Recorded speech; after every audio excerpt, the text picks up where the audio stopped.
We're here. It's live. It's all happening.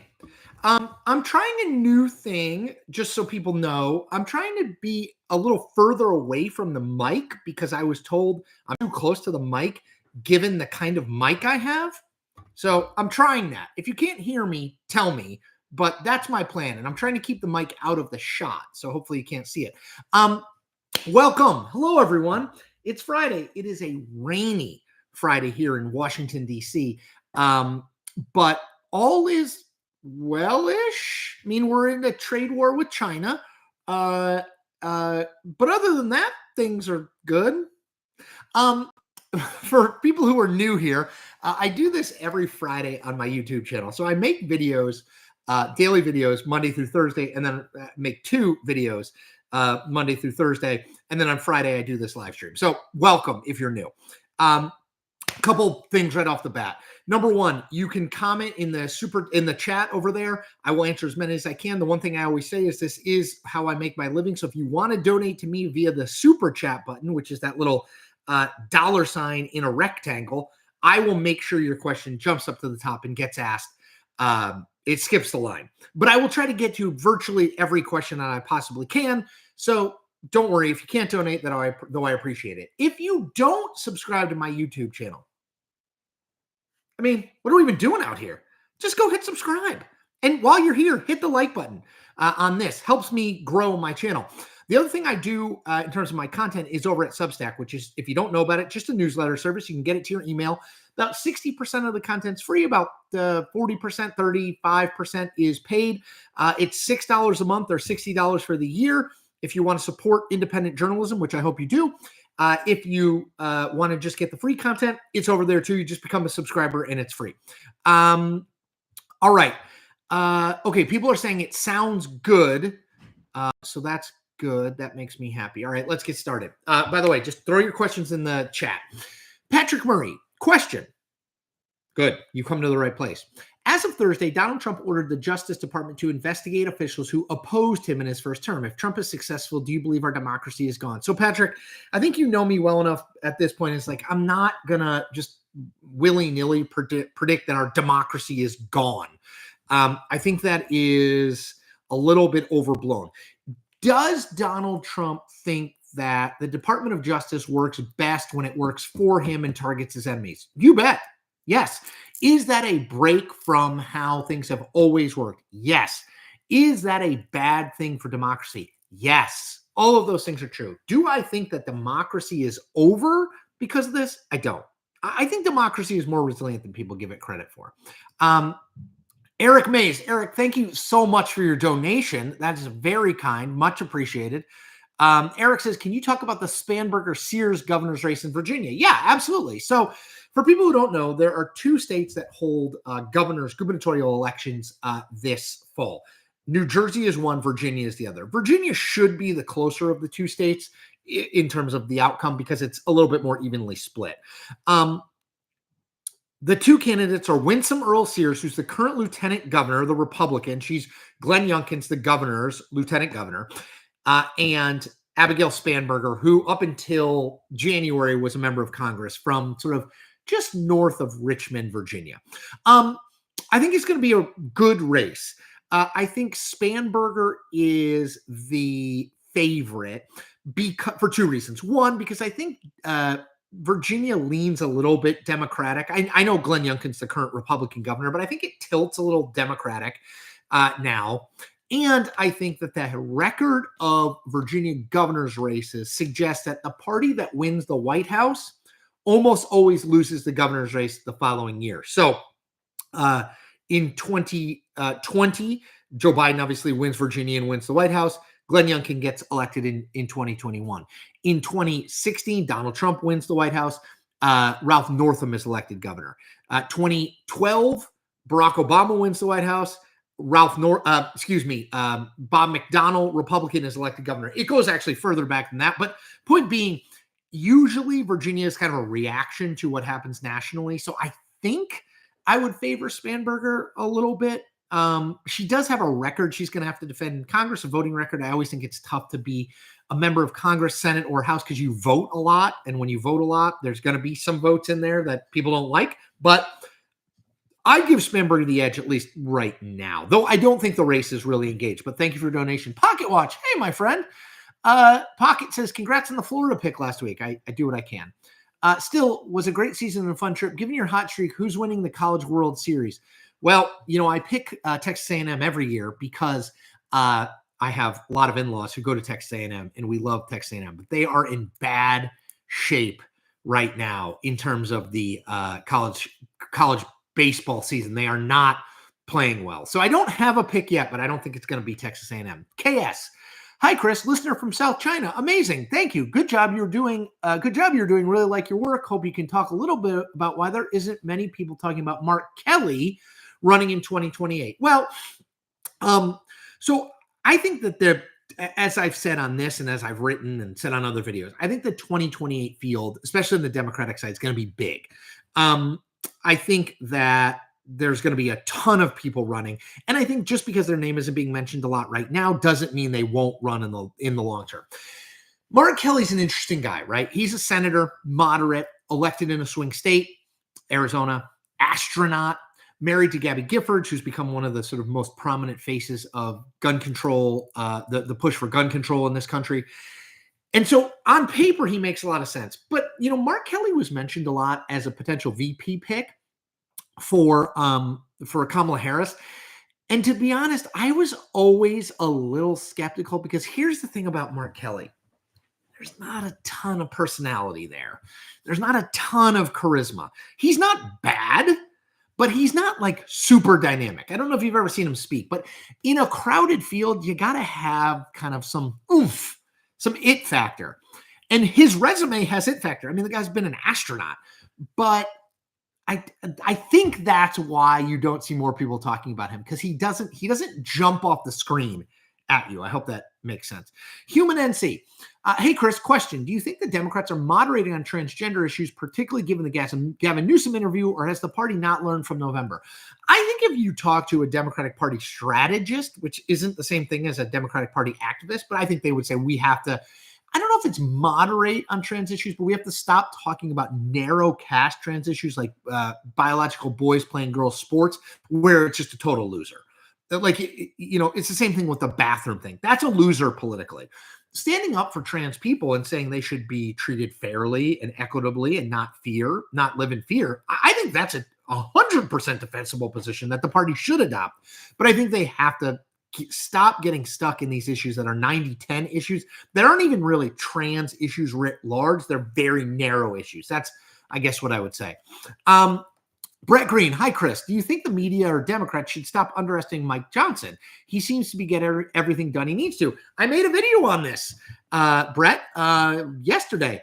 I got a lot of hate for it because there are people on the left who you can't ever say that Republicans did something good or a Republican is doing well, because that means you're terrible.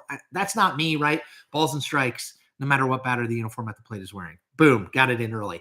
I do think there is an underestimation of Mike Johnson in the media and among Democrats and even among plenty of Republicans. That probably will start to change now because he has succeeded on staying as speaker, funding the government, and this budget vote. Those are three big ones that I think a lot of people, myself included, I didn't think he'd get any of those things. Maybe he'd get reelected as speaker, but I didn't think he'd get the other stuff, and he did.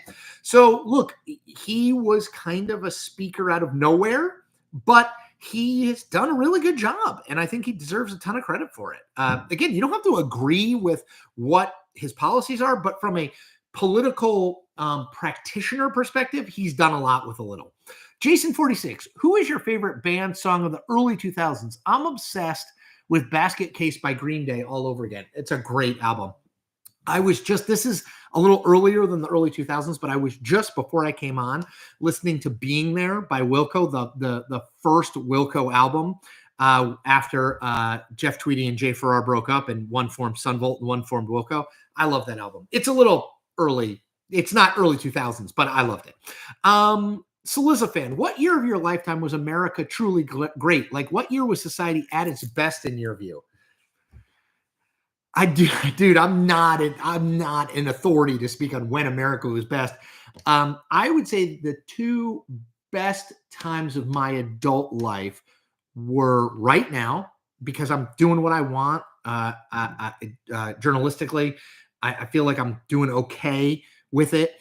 I feel like there's a path to making a living with it. And I'm happy. I think my wife is happy. My kids are generally happy. So now, and when I was in my mid-20s, when I was working at Roll Call newspaper, it was just a fun time to be a journalist. And we didn't realize all the business challenges that the internet would pose to us. So it was a golden age. So those are my 2 times, but I don't know about the full time. Anyway, politics nerd. Do you understand the people who feel like they are in a rat race with the 9-to-5 grind? I really enjoy my work, and I think you do too. So I can't relate to those complaints. Yeah, I mean, I get it. I mean, I think that less people are in a 9-to-5 grind now than ever before because of COVID and working from home and flexible work schedules. I know that's not everyone. I know some people do have to go into the office, but like, yeah, I mean, I understand that feeling. I guess for me more, I understand people who are doing things they don't love, but they feel like they have to do to pay the bills or keep the kids in a certain school, or, like I get that. I run into people like that. I don't feel that way. I am mostly passionate about what I'm doing on a day in, day out basis, but it's still a job. There are some days where I'm like, man, I'd rather just like hang out and read than do this, but it's not most days. But yeah, I get it a little bit. But look, be thankful, politics nerd, to be happy in doing what you're doing. I have found this this kind of independent journalist lifestyle. I didn't plan it, but it's worked out. It's working. It's in process, I guess. And man, it's been such a blessing. Vladimir, hey, Chris, a lot of people seem to be legitimizing Alexandria Ocasio-Cortez lately, especially with her increasing appearances. Don't you think her views and talking points are just as extreme as Marjorie Taylor Greene's on the right? I hate to get into a tit for tat. I would say Alexandria Ocasio-Cortez's views are significantly to the left of the median American's views, period. That said, like, I don't think she's like some radical crazy person. No. And in fact, I think she's learned over her time in office to not moderate her views, but to tonally take a different approach sometimes. So I don't think, look, I think she will run for a higher office, whether it's a Senate in 2028 or president. And then we'll see how big a constituency that has, either in the Democratic Party or more broadly in the country. But I don't think it's an issue of legitimizing her. I mean, she's a sitting member of Congress who's been elected and reelected. Like, that's a form of legitimacy in and of itself. Dan W., happy Friday, Chris. Happy Friday to you, my friend. Your video about Mike Johnson made me think of this. There is a bigger Republican majority in the Senate than in the House. That probably hasn't happened much in history. It's true. There's a 4-seat Senate majority in the Senate and a 4-seat Republican majority in the Senate and a 3-seat Republican majority in the House. It's wild. Well said. Tabby D. Hey, Chris, from sunny California here. Man, I wish I was there. Will Kamala be running for governor in 2026? And does she have a good shot at winning? Also, is Gavin Newsom the front runner for 2028? I think he would be great. Let me answer the second question first. I don't think Gavin is the front runner for 2028, but I made a video earlier this week that you should check out, which is I did 8 candidates that I think are kind of in the top tier for 2028 and Newsom for Democrats, and Newsom is definitely in there. Is Kamala the front runner if she runs for governor? Yes. I think she would probably be elected governor if she ran. Now, I don't know if she will, because she's clearly also interested in running for president again. And in 2028, that seat will be open for Democrats. And if she runs for governor in 2026, I think it's hard for her to run for president in 2028. So I think it's one or the other. Now, if she runs for governor in 2026, gets reelected in 2030, and then runs in 2032, certainly she could do that for president. But in 2028, I think she's got to pick. And I think she would be a clear front runner there. Brad, thank you so much for your donation. Brad has a great question. How old were you when you got interested in politics? What do you like and dislike the most about our political system? So I'm a late convert, Brad. Not until I was 23 or 24 did I get genuinely interested in politics. I got a job out of college working for Charlie Cook, the political handicapper. And that's when I started to get interested. But I was not interested prior to that. I didn't run for college Democrats or college Republicans. I wasn't involved in either group. I didn't follow politics closely. So I have the zeal of the converted on that. What do I like and dislike the most about our political system? Let's see. I love the fact that we have Senate races and House races and down ballot races that matter in a meaningful way. Like, it's not just the presidential race. Dislike. I don't like the fact that Virginia has a one-term limit on its governor. Stupid. I don't love the Electoral College. I think there are better ways to do it than that. I don't think it's going anywhere, but I don't love it. That's two. Let's see. Maxwell Finer. Will it be imperative for the 2028 Democratic candidates to do long-form unscripted podcast interviews? Yeah, I think so. I think we're just in a different age of media. I don't think like the 2024 election was the podcast election. I know a lot of people say it was the podcast election. I mean, it was really the independent media election, right? Like no longer is the Washington Post, the New York Times, CNN, NBC, like no longer do you only do those to reach people. There are a lot of other ways to reach people. And a lot of those are people like Joe Rogan or Ben Shapiro or Midas Touch or, wherever. So I think it's going to be imperative that the next nominees understand that there are a lot of people who don't work for big media organizations, who have big followings, who are influential, who you absolutely should sit down with.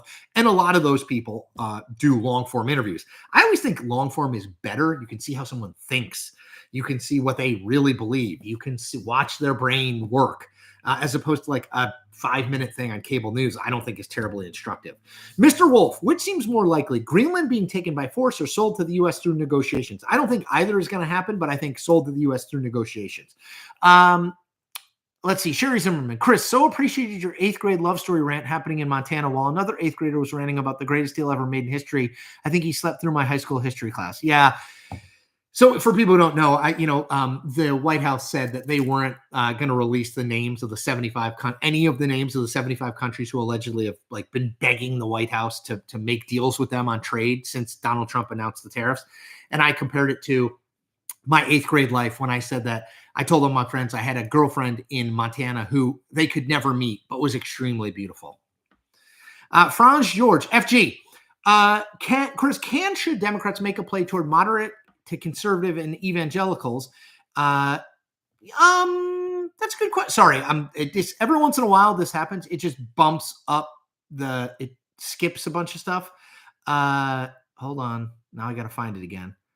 Oh, there it is. Do you feel like they are religious? So yeah, I mean, look, FG, I think the key to all successful politicians is being authentic. If you are authentically religious, if you're a Democrat, Republican, whatever, talk about it. If you're not, people can tell if you're faking it, right? So like Donald Trump, well, can people tell if you're faking it? Donald Trump is not religious. I mean, like in any meaningful way. He didn't go to church. Not that going to church makes you religious, but I don't think Donald Trump has like a huge faith connection. That is my inexpert opinion from observing him over the last decade. So maybe you can fake it. My general view is you should try to be authentic in all things, religion and otherwise, in life and in politics. Oh gosh, I missed a bunch of super chat donations. William Rakowskis. William, thank you for your donation. And no question. Golly, that's so nice of you. Thank you. Rich G says, your content is great. Keep it up. On to 70,000. We're almost at 65,000. Rich, thank you for donation. And I will make sure I do that. Okay, I think that's all the super chats I got. So let me get back on my grind here. William Rakowski says, I watched your video and I agree Mike Johnson is much more skilled politically than probably anyone realized. However, what's the chances of the one big, beautiful bill passing the Senate? We'll see. It's a great question because, yes, now the Senate has to approve of it. And by the way, also, this is just a budget outline. And there's no specific spending in this bill and on what. It's like, we're going to do this, we're going to do that. The specific spending is where rubber meets road, and that's where it could get more problematic. So we'll see, but I'm just saying Mike Johnson to this point is overachieved, I think, by any measure. Brian Cole says, I can hear fine. Pros put a screen in front of the mic. I have a screen. There it is. I think the issue is the kind of mic that I have. Somebody told me it's like you don't want to talk directly into it. You want it like off to the side. So that's what I'm trying to do now. Dan Lenning's PR team says Abigail Spanberger will win by 15. Man, if she wins by 15, that's a gigantic win. I don't expect she'll win by that much, but we'll see. Rich G, will you be watching WrestleMania and what match are you looking forward to? I will be watching WrestleMania and I want to watch, what do I want to watch the most? That's a really good question. I mean, maybe the main event. I know that's lame. I know. Jim Bart 8, does Chris Sununu dropping out of the Senate race open the door for Scott Brown? Sure. Yeah, Scott Brown, former Massachusetts senator, ran for the New Hampshire Senate and lost. He now lives in New Hampshire. He might run again. I'm skeptical he wins. It was always going to be a hard race. New Hampshire leans Democratic. I think in 2026, it's going to definitely lean Democratic, given that Trump is probably going to be under 50% popularity. And typically that means that the national playing field is a little more Democratic. But I think Sununu probably was the only Republican who I would say this race belongs in the toss-up category. I guess that doesn't mean that Scott Brown can't win, but I'm not super optimistic he will win. Jeff Davies, Chris, please remind us about the Smoot-Hawley Act and its outcome. Keep it real. Well, so Smoot-Hawley was done. It was tariffs done during the Great Depression as a way, in theory, to end or mitigate the effects of the Great Depression. It did not work as intended. Some people say it made it worse. Some people say it didn't have that much of an impact, but it definitely didn't make things better. And yes, I learned all that by watching Ferris Bueller's Day Off. Eric Schiller, Mark Kelly versus Walz on stage at the DNC was such a contrast. Kelly needs to work on the stagecraft. Yeah, he's just not dynamic. You have to be a performer at some level, and he's not. Doesn't mean he can't be. Marcy B says, I live in Arizona, and I don't think Mark Kelly wants to run for president. Yep, that could be. Dan Lenning points out that Mark Kelly is also 5'7". Fair enough. Usually presidents are taller. Ben Padavina, from your perspective as a broadcast journalist, what are your thoughts on the fairness doctrine? Do you think it's a tool against polarization, or is it a limit on free speech? I don't know enough about it, Ben. I never ran into the fairness doctrine. I wasn't running a cable network, so I never ran into the fairness doctrine. So I'm sorry, I don't know enough about it to offer an even mildly informed take. The Gump take. I think that in 2028, given current standings, I think J.B. Pritzker, Governor Whitmer, or Josh Shapiro will be somewhere on the nominee ticket. I think one of those has to be chosen to carry the Rust Belt states. I agree that I don't know about Pritzker, but Whitmer and Shapiro, definitely Michigan and Pennsylvania, probably want them somewhere on the ticket. Particularly if, let's say they nominate Pete Buttigieg, you probably want to nominate, he's from the Midwest, Indiana, but you probably want to nominate some Midwesterner who can help you in the Rust Belt. If Gavin Newsom is the nominee, you got to put someone from Michigan, Pennsylvania, or Wisconsin on the ticket. Cam Leitner, have you heard the martial law to be declared on April 20th conspiracy? No. Isn't April 20th 420? Isn't that something different? Sean McKenzie, who do you think are possible Democratic candidates to face Vivek in the Ohio governor's race? It's a little bit of slim pickings, honestly, on the Democratic side for Ohio governor. I think most of the ambitious Democrats will look at the Senate race. Although the governors, I don't know. I guess we'll see. I'm trying to think who's in the House that could run. There's not any, not anyone obvious. Tim Ryan, I thought, ran a good campaign, former member of Congress, ran a good campaign for Senate. And I'm not convinced Vivek is the nominee. There's Dave Yost, the state auditor or attorney general, is in that race on the Republican side. I could see him winning. Let's see. Maxime. Hello, Chris. Do you agree with Chuck Todd that Trump's tariffs will have a lasting negative impact on him and the GOP for 2026 and 2028? And thanks for pronouncing my last name correctly. I do what I can. So Chuck is a little bit more bullish than I am on that these tariffs are going to, even though he's taken most of them off, not China, but most of them, or he's cut them down, he hasn't taken off. Chuck thinks that this will forever sort of, not forever, but in the medium and long term will stain Republicans and Trump's legacy. I don't know. I will say there's a lot of signs today and this week, even after he's taken the tariffs, reduced them and taken them off, that people are still not happy. That there's a confidence issue with him and a competence issue with him.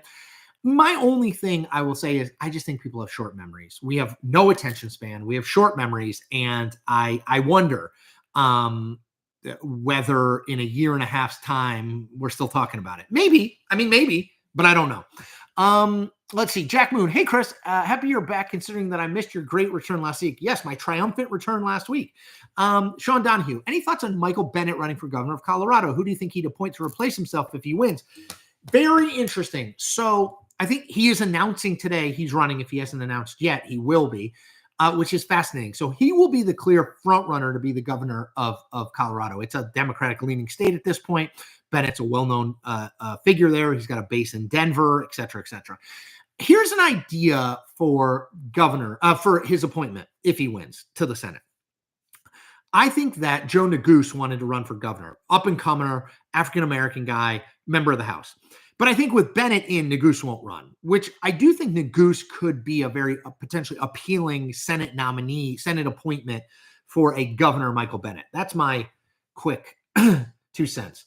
BK739, given Gretchen Whitmer's appearance in the Oval Office with Trump, do you think that hurts her chances for a 2028 run for president? The left is already trying to cancel her like they did with Newsom.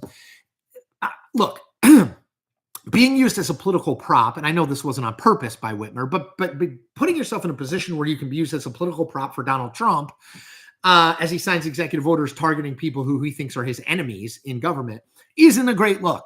Breaking news. That said, it's April 11th, 2025. We're talking about 3+ years from now before voters even start to think really about who the Democratic nominee for president will be. So, like, I think people who are predicting Whitmer's decline, it's a little much. Like, give it a rest. Like, it's not like she said, I love Donald Trump. He's the greatest president of all time. You know what I mean? Like, yes, it was a mistake. Yeah, she shouldn't have done it. She should have been smarter than that. I always say dealing with Trump is like handling a rattlesnake. It's not going to bite you every time, but you always got to be on guard. And she let her guard down, and that's what happened. Welcome to the big leagues. D-Slav D2488 says, Whitmer didn't speak with him. She was just in the room. Yes, she was in the room, and that is the reality. It happens. Jeffrey W1, it boggles the mind how Trump still has a favorable rating over 40% considering what happened this past week. You got to remember, number one, there's a lot of people who are going to be with him no matter what. No matter what. He still has an 85, 90% approval rating among Republicans, which means that his overall approval rating is never going to drop to 25. It's just not. Second, people don't pay that much attention to this stuff. I know we do. Excuse me. I know we care about it. We follow it really closely. The average person doesn't. So this week was kind of a blip. It was like, oh, the stock market is down. Trump's doing something bad. Oh, okay, he reversed himself. Like, don't assume that regular people are following this. Let's see. Ben Padavina, Chris, I know, Ben, sorry I couldn't answer your other question. Ben says, Chris, I know Andrew Yang started his own party, but would it be wise for Democrats to recruit him for messaging and policymaking? I always thought that Andrew Yang was kind of an intriguing guy with a lot of good ideas. I mean, he's definitely very unorthodox, right? He's not like your typical politician, but yeah, I think he's a good ideas guy. I don't think he's a great candidate, right? He ran for mayor of New York, didn't really go anywhere. I don't think he's like an amazing candidate, but I do think he's an interesting ideas guy that they could kind of bring in the fold. But I would say, I think that Andrew Yang believes the two parties aren't working for people. And so he's kind of off on his own, right? Like, so I think that it's as much about Andrew Yang as it is about Democrats. I hope that makes sense. Let's see. Human NC, why did you put Gretchen Whitmer at the top of your rankings, given that the country rejected a female president twice? Yes, I know. That's the thing I hear about Whitmer, which is Hillary Clinton ran and lost, Kamala Harris ran and lost, and plenty of Democrats say to me, can't nominate another woman. They're going to lose. Country isn't ready for a woman. I get that. I see that. I understand why people look at the last 3 presidential races and think we nominated a white guy. Democrats think we nominated a white guy once and we won, and we nominated women twice and we lost. But I don't know. I don't totally see it. Like, if that's the biggest knock on her, I mean, she would deal with that problem down the road. Let's see if she even gets to a place where that's a debate, where she's kind of in the last little group. Mark 2867, do you think Rahm Emanuel would be a top tier candidate in 2028? I think he is a potential dark horse candidate. I think the issue for Rahm is that the liberal left, which does have a lot of sway in a primary, hate him. They think he is a moderate, a centrist, a pragmatist, a kind of a deal maker in a way that they don't like. I think, and by the way, I talked to Rahm on my Substack for over an hour. If you want to go back and search that conversation, I thought it was very good. I think he is one of the smartest and savviest messengers that the Democratic Party has had in decades. Doesn't mean he can get elected president or win the Democratic nomination, but he's savvy and he knows how to persuade people. And he could raise a ton of money. If he runs, I would put, not me personally, but if I were you, I would put a small bet on him because I think you get long odds and you never know. Daniel Hoffman, why don't you like the Electoral College? I wonder. Ha, ha, ha. So Daniel thinks I don't like the Electoral College because Donald Trump won, I guess. But no, I don't.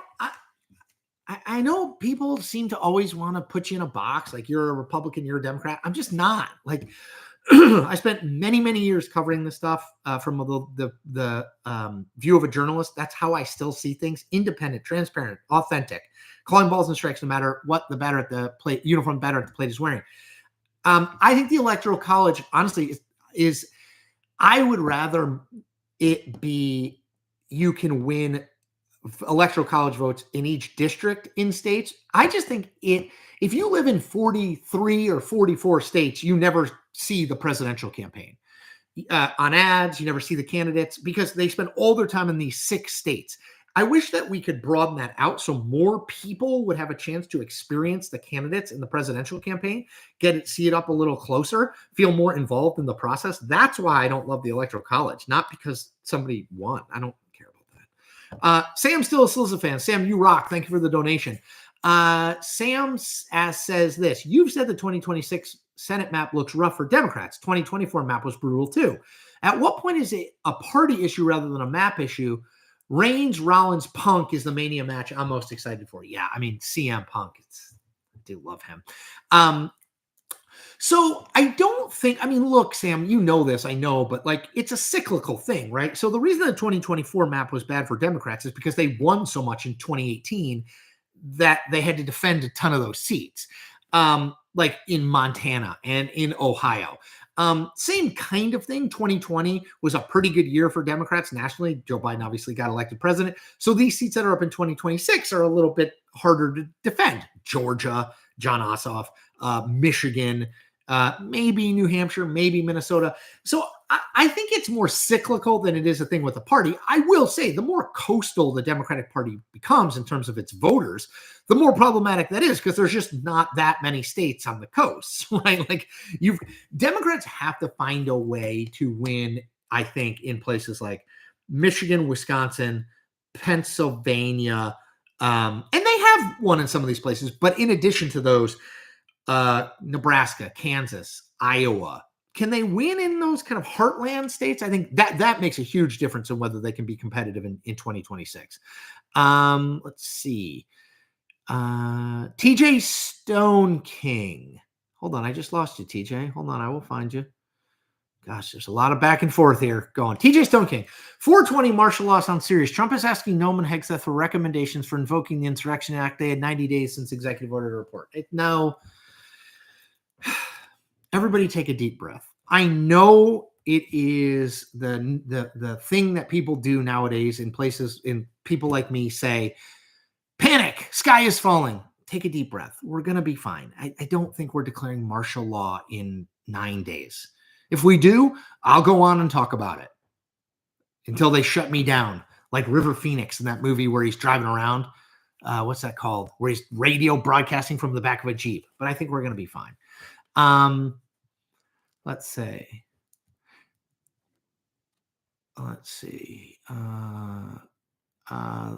Sorry, I keep reading. The Gump Take. I've seen some online chatter that Trump could have dyslexia. Do you think these could hold any water based on your knowledge or observations? Dude, I've seen people say he has dementia and dyslexia. Like, why are we diagnosing him? Are you a doctor who's seen him? By the way, he is going to be seen by a medical doctor at Walter Reed today for his annual physical. Let's see what it says. But until then, it's the same thing I say to people who say Joe Biden has dementia. How do you know that? Because he looked kind of out of it? I admit, I don't think he should have run for a second term, not even close. But diagnosing him with dementia feels like a bridge too far for me. Daniel Hoffman says, you people are nuts. That's all you have to do. Fight Trump. So Daniel, I hope you don't mean me. That is not all I do by any means. I actually think there's truth in your point, though. I think that there are a lot of Democrats who just hate Donald Trump so much that they cannot understand why not everyone hates Donald Trump so much. And they spend a ton of time every day interpreting everything that happens as evidence that Donald Trump is the worst president ever. What I say to people is, you can hate Donald Trump, but you do have to understand that moderate, swing, centrist voters don't. They just don't. Now, you can say they should or whatever, but they don't. They don't hate him. They might not love his style or his tone or some of the things he's doing on tariffs, but they don't hate him. And I think until you get beyond that, until you get beyond the like, how can you not hate this person? You're not going to win national elections. Like it's not a thing. Like the people who are swinging these elections are not the Democratic base or the Republican base. It's these low information tend to be low information voters who are not politically aligned, and they don't hate Donald Trump. And I think people who think that on the left, you're making a mistake. Sean Donahue, could Iowa return to being somewhat competitive in 2026, or is it gone for Democrats? Any thought on the Dem candidates looking at the Senate and governor's races? Scholten and Sand. So for people who don't know, Kim Reynolds, this morning, the governor of Iowa, announced she would not seek a third term. So she took over for Terry Branstad, who became the ambassador to China during the first Trump administration. And she's not running for a third term, which is really interesting because I think that means that Iowa could be competitive because Rob Sand, who I think is the state auditor, will run. And I think he's the most popular Democrat in the state and someone who might have a chance at the governor's race. I still think a federal race there is harder. Joni Ernst is not, I don't think, super polarizing. But yeah, again, Democrats have to get back to at least being competitive in places like Missouri, Iowa, Nebraska, Kansas. They're not competitive at this point, and they have to get back to being competitive at the federal level. I know Kansas has a Democratic governor, but at the federal level especially. But yes, that's a really interesting race. Let's see. Politics and Punches with Jake. Great name. Thoughts on Jon Ossoff in 28? You mean Jon Ossoff for president? I think Jon Ossoff needs to win re-election in 2026, which ain't going to be any easy task, particularly if former Governor Brian Kemp runs for Republicans before we start talking about Ossoff in 2028. You want to talk in 2028? We'll worry about that in 2027 for Jon Ossoff. Daniel Hoffman, I'm going to give you one more because I want people to know that I'm happy to hear criticism. He says, I'm not an activist. What else would you say? I don't know what you want here from me. Look at what I've written. Look at how I talk about politics. Sorry, I've scratched myself. I'm not an activist. Like, if you're convinced of it, that's okay. I'm not going to not convince you, but I would just say for the bulk of people, like, look at what I've written over in my career. You can be the judge, and that's up to you. But yeah, anyway, let's see. Dslav 2488 says, I have two general rules for 2028. No liberal state governor and no one who is currently a politician in California. Fair enough. Let's see. Jason Torian says, do you think Mark Kelly is positioning himself for a presidential run in 28 or something else? So I said at the top of this, Jason, you may have missed it. I just don't see it for Mark Kelly. I just don't think he's charismatic enough. I don't think he's dynamic enough. I don't think he's enough of a performer. He has an amazing resume, but presidential races are not one on paper. So I'm skeptical. I think he'll stay in the Senate. But we'll see. Mark 2867. That was Christian Slater and Pump Up the Volume. I said it was River Phoenix. Yes, Christian Slater and Pump Up the Volume. I loved that movie when I was a kid. Let's see. D-Slav says, I really like Jasmine Crockett, Gretchen Whitmer, Amy Klobuchar, and Jahana Hayes for president. Well, Jasmine Crockett would be a disaster as the Democratic nominee. You think that AOC could cost Democrats? Jasmine Crockett is way more to the left, and tonally, it's probably similar in terms of issues, but tonally way to the left of AOC and way outside of the norms. Jasmine Crockett is great if you're a Democratic activist type. Fine. She's saying everything you want to hear. The problem is Democratic activists alone don't win you the presidency or even come close. Shopper. Greetings from Germany. Hello to Germany. I love your content. Keep it up. Any takes regarding how relevant the new German government is for the U.S.? You know what, Malta? I don't know the answer to that just yet. I mean, I would say in general, Donald Trump is more skeptical of our longtime European allies than any president we've had before. I don't know whether the new German government is, I don't know that we know what his sort of behavior and activity will do. But I would say skeptical in general. Martin Dim, if they do, I'll talk about it while shaving my head. Here, I fixed it for you. I will. Okay, if martial law is declared, okay, if Donald Trump declares martial law in 9 days, I will shave my head. Rich D says, come on, they won't release any information about Trump's health. Well, they'll release some information, Rich, because they have to. Will they release as much as I would like them to? No, of course not. Donald Trump has played games with his medical past for years. In 2015, when he was running, he said he would release his health records in 2 weeks. Never did it. He released a letter from Harold Bornstein, his physician at the time, saying famously / infamously that he was if elected, he would be the healthiest person ever to be elected president of the United States. I mean, yes, of course, he's not going to release all of it, but we'll get some of it. We'll get weight, we'll get blood pressure, we'll get what medicines he's on. I know it's not as much as I want, but yeah. Ben Pearson, will the GOP SAVE Act end up facing the same fate that the Democrats' John Lewis Voting Rights Act faced? I don't know, Ben. It's a good question. I think Republicans are convinced that voter ID is a winner for them electorally and in terms of the politics of it. That if you have to have an ID to do basically anything, get on a plane, then you have to have an ID to vote. We'll see. I don't totally know that that's a voting issue. And what I mean by a voting issue is an issue that people go in the ballot box and that's what makes their mind up. To me, it's a little bit like campaign finance reform. People feel strongly on both sides of it, but it rarely is the decisive factor in making up their vote. Let's see.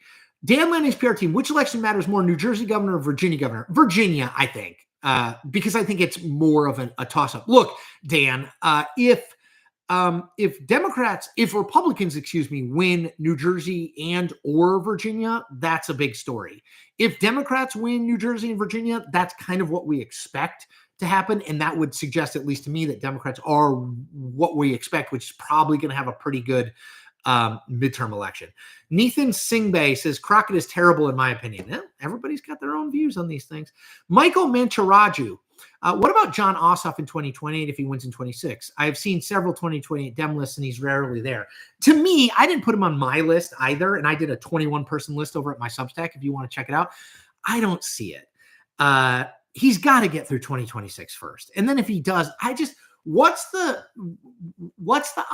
Ossoff appeal is elected, and then if he won in 2026, reelected in a swing state in the South, and Democrats have had a lot of success with people who win in the South. I don't know. I'm not super John. I'm more of a Warnock guy, Raphael Warnock, the senator from Georgia. I think he's a little bit more intriguing as a presidential candidate.